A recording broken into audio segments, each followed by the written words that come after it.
अस्सलाम वालेकुम। जिन्हें भी मेरी ये मदद की थी ना, मैं उन्होंने बहुत बहुत शुक्रगुजार हाँ। और अल्लाह पाक उन्होंने बहुत ज़्यादा रिज़्क देवे। ਇਹਦੇ ਨਾਲ ਮੇਰੇ ਘਰ ਦਾ ਨਿਜ਼ਾਮ ਬਹੁਤ ਹੀ ਬਿਹਤਰ ਹੋ ਗਿਆ ਸੀ। ਸਕੂਲ ਵੀ ਜਾਣ ਲੱਗ ਪਏ ਨੇ।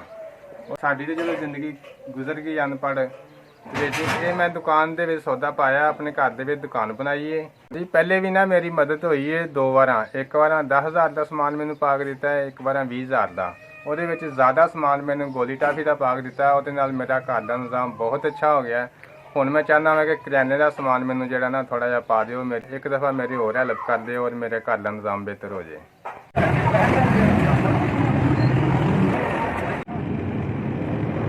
20,000 ਦੀ ਉਹਦੇ ਵਿੱਚ ਮੈਂ ਗੋਲੀ ਟਾਫੀ ਦਾ ਸਮਾਨ ਲਿਆ ਸੀ। ਹੁਣ ਮੈਂ 20,000 ਦੀ ਮਦਦ ਹੋਈ ਮੇਰੀ, ਤੇ ਇਹਦੇ ਵਿੱਚ ਮੈਂ ਨਾ ਵੱਡੀਆਂ ਆਈਟਮਾਂ ਲਈਆਂ ਨੇ, ਜਿਹੜੀਆਂ ਕਰਿਆਨੇ ਦੀਆਂ ਦਾਲਾਂ, ਚਾਵਲ, ਘੀ, ਚੀਨੀ, ਸਰਫ, ਸਾਬਣ ਤੇ ਸਰੋਂ ਦਾ ਤੇਲ ਵਗੈਰਾ। ਸਾਰੇ ਜਿੰਨੇ ਵੀ ਮੇਰੀ ਮਦਦ ਕੀਤੀ ਹੈ ਨਾ, ਅੱਲਾ ਉਹਦਾ ਭਲਾ ਕਰੇ, ਅੱਲਾ ਉਹਦੇ ਤੇ ਰਹਿਮਤਾਂ ਕਰੇ, ਅੱਲਾ ਉਹਦੇ ਤੇ ਆਪਣੀ।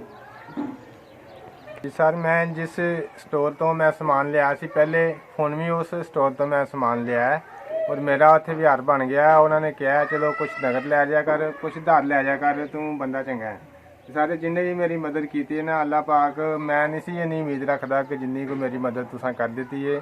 और इस वक्त दे भी दुनिया के समझो कि फरिश्ते हैगे ने कि ਜਿਹੜੇ माड़े लोगों की हेल्प करते हैं, और अल्लाह पाक उन्होंने इंज ही तफीक देवे माड़े लोगों की हेल्प करने की।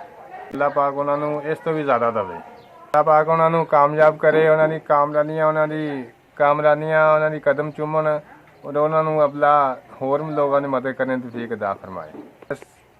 SBS तुहाडी बहुत बहुत मेहरबानी और तुहाडा बहुत ही शुक्रगुजार हाँ, और अल्लाह पाक तुहानू खुश रखन।